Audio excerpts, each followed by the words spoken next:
Bulletin में सबसे पहले आपको बताएंगे, वजीर आजम शहबाज शरीफ ने 5 साला कौमी इक्तिसादी प्रोग्राम उड़ान पाकिस्तान का ऐलान कर दिया है। अपने खिताब में वजीर आजम का कहना था कि उड़ान पाकिस्तान का महवर बरामदात पर मबनी तरक्की है, मुआशी इस्तेहकाम आ गया है, अब हमें ग्रोथ की तरफ जाना है। एक्सपोर्ट बढ़ाने के लिए हमें कारोबार दोस्त माहौल बनाना होगा।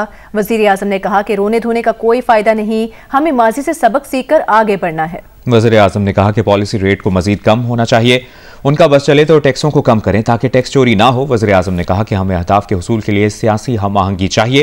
पाकिस्तान का हाल यह है कि इस्लामाबाद पर लश्कर कशी हो जाती है, मईशत का पहिया रुकने से एक दिन में सिर्फ 190 अरब का नुकसान होता है। वज़ीर आज़म शहबाज शरीफ ने कहा कि जब उन्होंने मीसा की मईशत की बात की तो हक़ारत से ठुकरा दी गई, आज भी मीसा की मईशत के लिए तैयार है। अल्हम्दुलिल्लाह हुकूमतें और इदारे मिलकर काम कर रहे हैं। I for the first time in my life span, political life span, never experience this kind of cooperation which I have received from the army chief in the institution for the good of this country. मैंने इस तरह की partnership माजी में नहीं देखी। मुझे बड़े वसवसे हैं, लेकिन मैं दुआ करता हूँ कि आइंदा भी ये पार्टनरशिप आइंदा आने वाले क़यामत तक जारी रहे, क्योंकि we are here to play our innings and go home.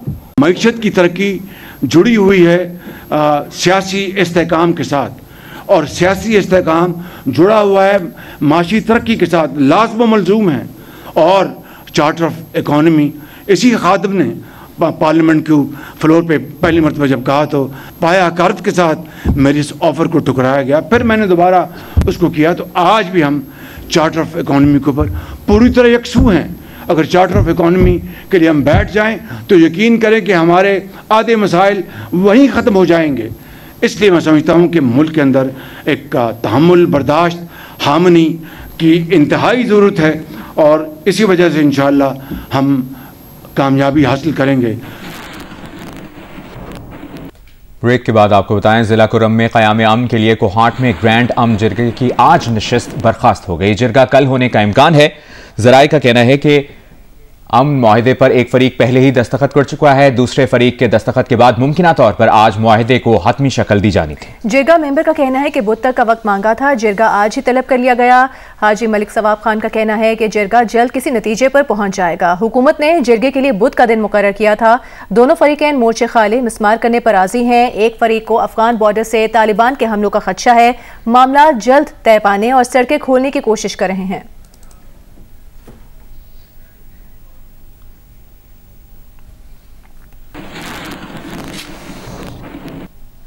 वज़ीर आला खैबर पख्तूनख्वा अली अमीन गंडापुर ने कहा है कि सूबे में अमन बहाल करना उनका काम है और वो ये काम करेंगे।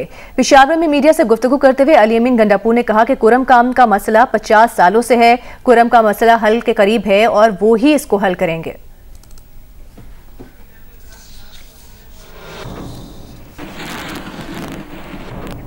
पाराचनार में क़याम अमन के लिए कुछ दिनों से कई मकामात पर धरना देने वाली जमात के धरने आज सिर्फ 4 रह गए। नुमाइश चौरंगी एम जिना रोड पर मरकजी धरने पर पुलिस एक्शन, शेलिंग, पथराव, पुलिस मोबाइल, पुलिस चौकी और एहलकारों की 6 मोटरसाइकिलें जला दी गईं। पथराव से पुलिस एहलकार जख्मी हो गया। पुलिस ने नुमाइश चौरंगी से मुतादिद मुजाहिरीन को हिरासत में ले लिया। कामरान चौरंगी, गुलिस्तान जौहर, अब्बास टाउन और गोलीमार में धरने जारी हैं। आपको बताएंगे, वज़ीर आला सिंध मुराद अली शाह ने कराची में धरने की आड़ में मुतादिद गाड़ियों और मोटरसाइकिल चलाने का नोटिस ले लिया है। वज़ीर आला का कहना है कि शहरी और सरकारी अमलाक को नुकसान पहुंचाने की किसी सूरत इजाजत नहीं। एहतजाज का हक सबको है, मगर शहरी अमलाक को नुकसान पहुंचाना शर्मंगेजी है। जिन्होंने गाड़ियां जलाई उनके खिलाफ कानूनी कार्रवाई की जाएगी। मुराद अली शाह ने कहा कि हमने धरनों के लिए मखसूस जगह की इजाजत दे रखी है। वज़ीर आला सिंध ने एडिशनल IG को सूरत हाल बेहतर करने की हिदायत करते हुए कहा कि कराची में बेनज़मी खत्म करके फौरी रिपोर्ट पेश की जाए। पाराचनार में क़याम अमन के लिए कराची में एक और मजहबी जमात ने कराची के 9 मकामात पर धरने दे दिए। Star Gate, Shahrah Faisal, Korangi tower, पुरानी सब्जी मंडी, गुरु मंदिर, नागन चौरंगी, ईसा नगरी, बर्न्स रोड और क़य्यूमाबाद पर धरनों से ट्रैफिक की रवानी मुतासर है, जिससे शहरियों को मुश्किलात का सामना है।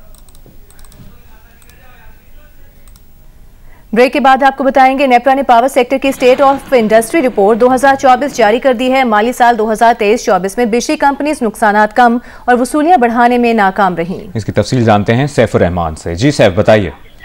जी, नेपरा ने स्टेट ऑफ इंडस्ट्री रिपोर्ट 2024 जारी कर दी है, जिसमें ये कहा गया है कि बिजली तकसीम कर कंपनियां अपने नुकसानात कम करने और वसूलियां बढ़ाने में नाकाम रही हैं और मजमूई तौर पर जो इस मद में जो नुकसान बताया गया है एक माली साल में 590 अरब 50 करोड़ रुपए हुआ है। तो इसमें ये बताया गया है कि जो माली साल गुज़श्ता था 18.31% जो TND ट्रांसमिशन और डिस्ट्रीब्यूशन लॉसेस हैं कंपनी के वो रहे जिनकी मालियत जो है वो 276 अरब रुपए बनती है। इस तरह जो वसूलियां जो नेपरा ने जो टारगेट दिया होता है कि 100% करनी होती हैं वो भी तकरीबन 92.5% की हैं। तो इसमें नेपरा ने ओवरऑल यही कहा है कि बेहतर ये होगा कि इन बिजली तकसीम कंपनियों को जो है वो प्राइवेटाइज कर दिया जाए, निजी तहवील में दे दिया जाए, क्योंकि इनके लॉसेस बहुत ज्यादा है। शुक्रिया आपका सैफ, आप तफसील से आगाह कर रहे थे।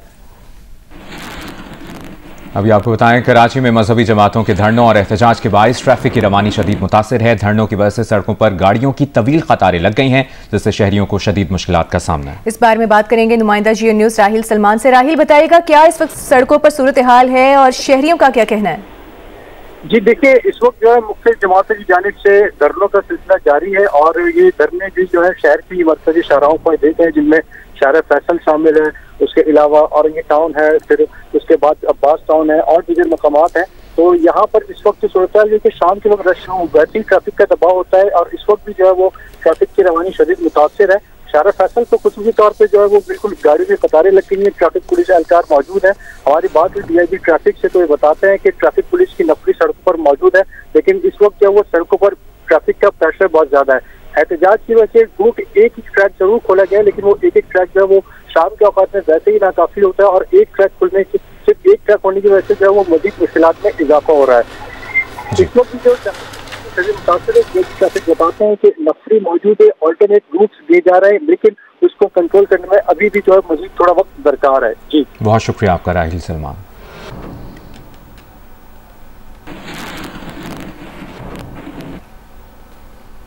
नायब वज़ीर आज़म और वज़ीर ख़ारिजा इसहाक डार ने मुख्तलिफ ममालिक में तैनात पाकिस्तान के सुफरा से मुलाकात की है। तर्जुमान दफ्तर ख़ारिजा का कहना है कि पाकिस्तानी सफ़ीरों ने 2025 और बाद की ख़ारिजा पॉलिसी की तरजीहात के लिए आरा पेश की।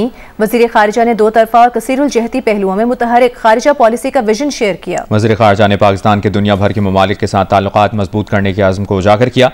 इजलास में इसहाक डार का कहना था कि पाकिस्तान की बैनुल-अक़वामी प्रोफाइल बढ़ाने में सुफरा अपना किरदार अदा करें।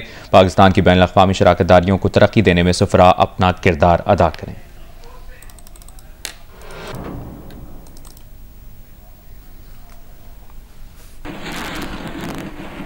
कज़ाफी स्टेडियम में ICC चैंपियंस ट्रॉफी की मेजबानी के लिए तैयारियां जोरों शोर से जारी हैं। स्टेडियम के मुख्तलिफ इनक्लोजर्स में नई कुर्सियों की तंसीब जारी है। चैंपियंस ट्रॉफी टूर्नामेंट 19 फरवरी से 9 मार्च तक पाकिस्तान की मेजबानी में खेला जाएगा। कज़ाफी स्टेडियम लाहौर की अपग्रेडेशन का काम तेजी से जारी है। स्टेडियम्स के तमाम इनक्लोजर्स को गिराकर तामीर किया गया है। नई कुर्सियों की तंसीब का काम शुरू कर दिया गया है। इसके साथ फ्लड लाइट्स के टावर पर नई LED लाइट्स लगाने के लिए भी काम शुरू किया गया है। 2 नई स्क्रीनें भी स्टेडियम में लगाई जा रही हैं।